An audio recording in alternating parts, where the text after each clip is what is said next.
누가복음 23장 32절부터 43절까지 말씀 한 목소리로 봉독하겠습니다. 또 다른 두 행악자도 사형을 받게 되어 예수와 함께 끌려가니라. 해골이라 하는 곳에 이르러 거기서 예수를 십자가에 못 박고 두 행악자도 그렇게 하니 하나는 우편에 하나는 좌편에 있더라. 이에 예수께서 이르시되 아버지 저들을 사하여 주옵소서 자기들이 하는 것을 알지 못함이니이다 하시더라. 그들이 그의 옷을 나눠 제비 뽑을세 백성은 서서 구경하는데 관리들은 비웃어 이르되 저가 남을 구원하였으니 만일 하나님이 택하신 자 그리스도이면 자신도 구원할지어다 하고 군인들도 희롱하면서 나와 신포도주를 주며 이르되 내가 만일 유대인의 왕이면 내가 너를 구원하라 하더라. 그 위에 있는 유대인의 왕이라 쓴 패가 있더라. 달린 행악자 중 하나는 비방하여 이르되 내가 그리스도가 아니냐 너와 우리를 구원하라 하되 하나는 그 사람을 꾸짖어 이르되 내가 동일한 정죄를 받고서도 하나님을 두려워하지 아니하느냐 우리는 우리가 행한 일에 상당한 보응을 받는 것이니 이에 당연한 거와 이 사람이 행한 것은 옳지 않은 것이 없느니라 하고 이르되 예수여 당신의 나라에 임하실 때에 나를 기억하소서 하니 예수께서 이르시되 내가 진실로 내게 이르노니 오늘 내가 나와 함께 낙원에 있으리라 하시니라. 아멘. 십자가형을 선고받으신 예수님께서는 채찍에 맞으시고 해골이라 하는 뜻의 갈보리 언덕으로 십자가를 지고 가십니다. 이미 아시는 것처럼 가시는 길에 로마 군인은 구레네에서 온 시몬이라는 사람을 붙들어서 예수님의 그 십자가를 대신 지고 가게 합니다. 이것에 대한 이야기는 지난 성금요일이었던 4월 7일 날 제가 말씀을 함께 나누었었습니다. 그리고 이제 갈보리 언덕 위에 오르신 예수님은 그곳에 마련된 이 사형장에서 다른 두 명의 죄인과 함께 십자가에 못 박히시게 됩니다. 32절부터 33절을 보면 이렇게 기록합니다. 또 다른 두 행악자도 사형을 받게 되어 예수와 함께 끌려가니라. 해골이라 하는 곳에 이르러 거기서 예수를 십자가에 못 박고 두 행악자도 그렇게 하니 하나는 우편에 하나는 좌편에 있더라. 예수님을 기준으로 왼쪽에 한 명, 오른쪽에 한 명 함께 십자가에 매달리게 되었습니다. 그렇다면 둘 중에 누가 더 나쁜 사람일까요? 왼쪽에 있는 사람일까요? 오른쪽에 있는 사람일까요? 네, 그런 질문이 있나 싶으실 텐데 둘 다 나쁜 사람입니다. 그 당시에 가장 잔인한 사형 방법이었던 십자가형을 당하는 것으로 보아 이 두 사람도 아주 나쁜 극악무도한 죄인이라는 것을 우리는 알 수 있습니다. 십자가에 매달린 채로 우리는 예수님의 말씀과 또 이 두 사람과의 대화를 우리는 보게 됩니다. 사실 십자가에 달려 있다라고 하는 것은 우리가 상상할 수 있는 고통이 아닐 것입니다. 왜냐하면 이렇게 몸이 매달린 채 늘어져 있기 때문에 숨을 한번 쉬려고 하면 이 못이 박혀져 있는 손과 이 발에 힘을 주어서 몸을 이렇게 들어 올려야 했다는 것입니다. 그러한 극심한 고통과 그런 아픔 속에 있었을 텐데 그 와중에 예수님께서 이렇게 말씀을 하십니다. 34절 말씀입니다. 이에 예수께서 이르시되 아버지 저들을 사하여 주옵소서 자기들이 하는 것을 알지 못함이니이다. 예수님께서 죽어가시면서 그 고통 속에서 하셨던 마지막 기도가 있다면 그것은 저들을 사하여 주옵소서 저들이 무슨 짓을 하는지 알지 못합니다 라는 기도였다는 겁니다. 물론 예수님께서 그걸 위해서 이 땅에 오셨고 그 사명을 이루시기 위해서 십자가에 달리셨다는 것을 알고 있지만 지금 이 정신이 혼미해질 수 있는 이 극심한 고통의 상황 속에서 예수님께서 지금 이런 고백을 하셨다라고 한다면 지금 하나님의 우편에 앉아 계신 그 예수님의 마음은 어떠실까 하는 겁니다. 그러니까 그 당시에 그때에도 그 힘든 상황에서도 이 불쌍한 영혼들을 향해서 주님께서 기도하고 계셨다라고 한다면 지금도 마찬가지로 그 불쌍한 영혼들을 향해 동일한 마음으로, 어찌 보면 더 안타까운 마음으로 바라보고 계시지 않겠습니까? 그렇다면 우리가 여기서 한 가지 알 수 있는 것은 그 예수님께서 그 불쌍히 여기시는 마음이, 그 기도가 있으셨기 때문에 오늘 저와 여러분들을 만나 주셨다는 겁니다. 우리가 무슨 죄를 짓고 사는지 알 수 없었던, 아무 생각 없이 살고 있었을 그때 예수님의 기도가 없었다라고 한다면 우리는 지금 무엇을 하고 있겠는가 하는 것입니다. 35절부터 37절에서 우리는 답을 찾을 수 있을 것 같은데, 이렇게 기록하고 있습니다. 백성은 서서 구경하는데 관리들은 비웃어 이르되 저가 남을 구원하였으니 만일 하나님이 택하신 자 그리스도이면 자신도 구원할지어다 하고, 군인들도 희롱하면서 나와 신포도주를 주며 이르되 내가 만일 유대인의 왕이면 내가 너를 구원하라 하더라. 예수님의 그 기도가 없었다라고 한다면 우리는 아마 이 사람들 중에 한 사람처럼 지금도 살아가고 있을 것입니다. 구경하는 백성들이 나오고 비웃는 관리들이 나오고 희롱하는 군인들이 나옵니다. 제가 말씀을 준비하면서 이런 묵상을 해봤는데요. 만약에 내가 지금 예수님이 십자가에 달려 계시는 이 상황, 그러니까 2000년 전에 이 갈보리 언덕에 가서 그 예수님이 십자가에 달린 것을 바라보고 있는 그 자리에 만약에 내가 가 있다라고 한다면 나는 예수님을 어떻게 바라보았을까 하는 생각을 해보았습니다. 여러분들도 한번 이제 상상 속으로 들어가 보시면, 꿈나라로 들어가지 마시고 상상 속으로 들어가셔서 지금 예수님이 십자가에 달려 계시고 내가 만약에 그 자리에 서 있다라고 한다면 나는 지금 예수님을 어떻게 바라보고 생각했을까를 한번 묵상해 보았으면 좋겠습니다. 물론 그 당시에 있는 사람들의 그 배경, 머릿속에는 이런 생각들이 있었습니다. 뭐냐면 나무에 달려서 죽는다는 건 하나님의 저주를 받았다는 그런 뜻이었습니다. 그런데 지금 이 나무에 달려있는 그 예수라는 사람을 보면서 그리고 물론 이제 그분이 하신 말씀과 하셨던 일들을 봤을 때는 혹시 그분이 진짜 하나님의 아들인 건 아닐까라는 생각을 했지만, 어떻게 그렇다면 하나님의 아들을 저 십자가에 달아 죽일 수 있는가라는 생각을 한다면, 그러니까 아직 부활을 모르는 이 시점에서 이 상황 속에서 생각한다면 정말로 예수님이 우리가 지금 믿고 있는 것처럼 그 예수님을 믿고 받아들인다는 것은 정말 힘든 일이 아니었을까 생각해 보게 되었습니다. 예수님과 뭐 친분이 있었다면, 친했다면 나에게 잘해주셨던 그분이 저렇게 죽는구나라고 하면서 안타까움과 슬픔은 있었겠지만, 그 예수님을 바라보면서 하나님의 아들이신 예수님이 저렇게 죽는구나라고 하는 것을 생각할 수 있는 사람이 과연 얼마나 될까 하는 것입니다. 예수님의 십자가가 뭔지도 모르고 살았을 저와 여러분들을 위해서 예수님은 십자가에서 주님, 저들이 하는 짓이 무엇인지 알지 못하오니 주님 저들을 사하여 주시옵소서라고 예수님은 기도했다는 것입니다. 예수님의 그 기도가 오늘 저와 여러분들을 살게 하는 기도가 되었다는 것을 우리가 기억하시고 감사하시면서, 오늘 우리도 누군가를 위해 주님, 저 사람이 하는 그 일이 어떤 것인지를 모르오니 주님, 저 사람을 불쌍히 여겨주셔서 나를 만나 주셨던 것처럼 주님, 저 사람도 만나 주십시오라고 기도할 수 있는 예수님의 사람이 되시기를 예수님 이름으로 간절히 축원합니다.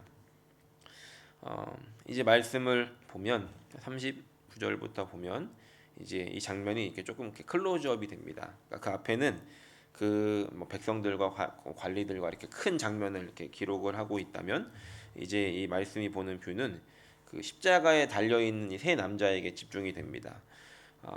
가운데 예수님이 계셨고 옆에 그 행악자들이 달려 있을 텐데, 옆에 있는 두 사람이 이렇게 한 마디씩 합니다. 39절부터 41절을 보면 달린 행악자 중 하나는 비방하여 이르되 내가 그리스도가 아니냐 너와 우리를 구원하라 하되, 하나는 그 사람을 꾸짖어 이르되 내가 동일한 정죄를 받고서도 하나님을 두려워하지 아니하느냐 우리는 우리가 행한 일에 상당한 보응을 받는 것이니 이에 당연하거니와 이 사람이 행한 것은 옳지 않은 것이 없다라고 이야기합니다. 한 사람은 예수님에 대해서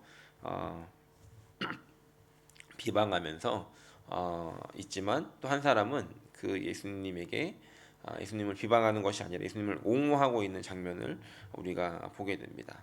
그렇다면 이제 말씀으로 다시 이제 상상을 해보는 겁니다. 예수님이 계시고 옆에 두 행악자가 달려 있는데 아까 말씀하셨던 그 예수님의 기도, 주님 저들을 사하여 주시옵소서 저들이 하는 것을 알지 못합니다라고 하는 그 예수님의 말씀을 이 옆에 있는 이 두 사람은 들었을까요? 못 들었을까요? 잘 생각해 보시면 지금 예수님께서 하신 이 말씀이 그냥 이제 아무도 못 듣게 한 말씀이다라고 한다면 사실 이 성경이 쓸 수가 없습니다. 왜냐하면 예수님께서 하신 말씀을 누군가가 들었고 그 말씀을 들어서 누가에게 전해줬기 때문에 이 말씀에 이렇게 기록한 것이지 않겠습니까? 예수님이 그냥 혼자 말로 하셨다라고 한다면 그 말을 들은 사람이 없다면 우리는 이 성경에 이것이 기록되는 것이 참 어려움이 있었다는 것을 생각해 볼 수 있다는 겁니다. 다시 말해서 예수님이 아까 말씀하신 그 기도를 누군가가 들어서 이 말씀을 쓸 수 있었다라고 한다면 이 바로 옆에 있었던 이 두 죄인도 이 예수님의 말씀을 들을 수 있었다는 것입니다. 그리고 이 두 사람이 이 말씀을 들었던 이 두 사람의 반응을 보면 어찌 보면 그 예수님의 그 말씀을 들은 것에 대한 반응으로 이렇게 이야기하는 것일 수 있다는 것입니다. 우리는 이 두 사람의 결말을 알고 있습니다. 그렇다면 또 한번 생각을 해보는 겁니다. 이 둘 중에서 누가 과연 은혜를 입은 사람일까 하는 것입니다.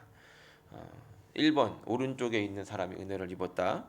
2번 왼쪽에 있는 사람이 은혜를 입었다. 누가 은혜를 입은 사람이겠습니까? 오른쪽에 있는 사람일까요? 왼쪽에 있는 사람일까요? 그러면은 오른쪽에 있는 사람이 예수님을 비방했을까요? 왼쪽에 있는 사람이 비방했을까요?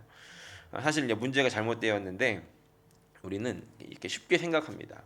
옆에 한 사람이 예수님을 비방하는 사람은 그렇게 저주받아서 끝났고 마지막에 예수님을 붙잡았던 사람은 은혜를 입었다라고 생각을 하지만 잘 생각해 보면 지금 이 예수님의 옆에 매달려 있는 두 사람 다 은혜를 입은 사람이라는 겁니다. 이게 무슨 말이냐면 이 두 사람은 죄만 짓고 살다가 마지막에 그 인생의 마지막에 비참한 죽음 앞에 섰는데 그 죽음 앞에 섰을 때 예수님 옆에 계셨다는 것이죠. 그러니까 이 자리에 있는 것만으로도 이것은 은혜였다는 겁니다. 그러니까 다른 수많은 사람들이 십자가에서 그렇게 죽어갔지만 이 두 사람은 그 죽는 그 자리에서 예수님 옆에 있었다는 것이죠. 그리고 예수님이 하는 이 기도를 들었다는 것이 은혜라는 것입니다. 예수님의 존재를 알았다는 것, 그 복음을 들었다는 것, 그 자체가 은혜라는 것이죠. 그런데 문제는 그 은혜가 주어진 그 상황 속에서 이 두 사람의 반응은 정반대였다는 겁니다. 한 사람은 그 은혜를 입은 그 자리에 있었음에도 불구하고 그 은혜를 발로 걷어차버렸고 한 사람은 그 은혜의 자리에서 그것을 붙잡았기 때문에 오늘 그 예수님과 함께 낙원에 이르게 되었다는 것입니다. 그렇다면 오늘 이 상황을 우리에게 이렇게 적용해 볼 수 있을 것 같습니다. 하나님께서는 우리 모든 사람들에게 은혜를 주십니다. 그 은혜를 주시고 계신데 그 은혜는 붙잡아야 내 것이 되는 것이지 그 은혜를 붙잡지 않는다면 내 것이 아니라는 것입니다. 그 은혜를 걷어차게 된다면 그 은혜는 그냥 지나가 버리는 것이고 은혜라고 말할 수가 없다라는 것입니다. 오늘 저와 여러분들에게 하나님께서 이런 은혜를 주십니다. 주님께서 말씀하셨고 또 그 말씀을 들을 수 있는 은혜를 주셨고 또 우리에게 말씀을 읽을 수 있는 은혜를 주셨는데 그것을 우리가 읽지 않는다면 그것을 우리의 마음속에 새기지 않는다면 그 말씀을 붙잡지 않는다면 그냥 그 은혜는 지나가고 흘러가 버리는 것이 되어지지만 그 은혜를 붙잡는다면 우리는 그 은혜를 입은 사람이 되고 그 구원에 참여하는 사람이 되어지게 되더라는 것입니다. 오늘도 주님께서는 여러분들에게 수많은 은혜의 자리 또 은혜를 뿌려주실 것입니다. 그러면 이제 우리는 그것을 잡느냐 안 잡느냐는 여러분들의 몫이라는 것입니다. 구원이라는 것도 마찬가지인 것 같습니다. 누군가에게 복음을 전했을 때 그 복음이 전해졌다는 것이 은혜이지만 그 복음을 듣고 저도 예수님을 믿겠습니다라고 붙잡은 사람은 구원받은 은혜 입은 사람이 되는 것이지만 그 말을 듣고 오늘 이 행악자처럼 그런 게 어딨어라고 그것을 걷어차버리게 된다면 은혜가 그 앞에 있음에도 불구하고 결국은 잡지 못하는 사람이 되어지게 되더라는 것입니다. 바라기는 오늘 그와 그 은혜를 오늘 저 여러분들이 입었고 오늘 주님께서 또 오늘 하루를 살아가는 은혜를 주실 때 그것을 붙잡을 수 있는 저 여러분들이 되시기를 예수님의 이름으로 간절히 축원합니다. 그렇다면 이제 그 은혜 입은 사람, 그 예수님의 그 십자가에 같이 서서 그 마지막에 그 인생의 마지막 길에 그 예수님을 만나게 된 그 은혜를 입은 사람이 오늘 저 여러분이다라고 한다면 그렇다면 우리는 어떻게 살아가야 하는가 하는 것입니다. 갈라디아서 2장 20절을 보면 사도 바울이 이렇게 고백합니다. 같이 한번 읽어보겠습니다.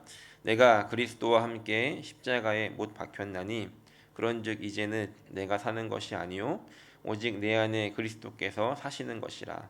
이제 내가 육체 가운데 사는 것은 나를 사랑하사 나를 위하여 자기 자신을 버리신 하나님의 아들을 믿는 믿음 안에서 사는 것이라. 너무나 잘 아시는 말씀이고 많이 들었던 말씀일 텐데 제가 이제 말씀을 준비하다가 이 말씀이 생각이 났습니다. 그러면서 상상을 해봤습니다. 저는 이제 말씀을 읽다가 이제 상상하는 걸 좋아하는데 여러분들은 이제 이 말씀 다시 한번 이렇게 띄워주시겠습니까? 내가 그리스도와 함께 십자가에 못 박혔나니라고 하는 이 말씀을 생각하시면은 여러분들은 이제 어떤 그림을 그리십니까? 제가 이제 이거를 물어봤어요. 이렇게 저녁에 와이프한테 이 말씀을 이제 다 읽어주고 십자가에 함께 못 박혔나니 이거를 그리면 어떤 그림이 되냐고.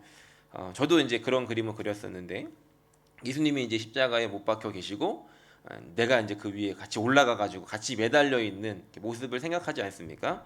그런데 재미있는 것은 그리스도와 함께 십자가에 못 박혔다고 하는 이 단어 헬라어 이 원어가 성경에서 5번 쓰여지거든요. 그런데 그 5번 중에서 이 나머지가 언제 쓰여지냐면 이 복음서에 이 예수님과 함께 매달린 이 죄인들을 말할 때 쓰여집니다. 그러니까 이거를 이제 우리가 어떻게 다시 볼 수 있냐면 예수님과 함께 십자가에 못 박혔다는 것을 물론 이제 예수님이 매달린 십자가에 나도 같이 올라타서 한 십자가에 올라가 있는 것도 되겠지만 이 성경에 있는 본문을 가지고 다시 들여다보자면 이 예수님 옆에 있는 이 행악자들처럼 지금 예수님이 십자가에 달릴 때 나도 지금 그 옆에 있는 자리에 있는 그림이 이 성경을 해석할 때 더 맞는 그림이라는 것입니다. 그렇다면 우리는 다시 이거를 가지고 이렇게 적용해 볼 수 있을 것 같습니다. 내가 그리스도와 함께 십자가에 못 박혔나니라고 하는 것은 예수님이 매달린 십자가에 나도 같이 올라타는 그런 그림보다는 지금 예수님께서 십자가에 죽으실 때 나의 인생의 그 마지막에 그 자리에 예수님이 내 옆에 계셨음을 기억하면서 나도 이 자리에 초청이 되었구나. 내가 은혜 입은 자리구나. 그런즉 이제는 내가 사는 것이 아니고 내 안에 예수님께서 사시는 것이고 이제 내가 사는 것은 나를 사랑하사 나를 위하여 자기 자신을 버리신 내가 죽는 그 자리에서 주님께서 이 많은 사람들을 위해 저들을 사하여 주십시오라고 기도했지만 정작 그 기도가 내 옆에 있는 예수님이 옆에 계신 나를 위해 사신 기도였고 그것을 붙잡은 그 은혜 입은 사람으로서 내가 하나님의 자녀가 되었다는 것을 기억한다면 오늘 우리는 이 말씀을 기억할 때 주님 오늘 내가 그 은혜를 입은 사람입니다. 주님 내가 오늘 그 은혜를 경험한 사람으로서 하나님의 그 은혜를 나누는 사람이 되게 하여 주시고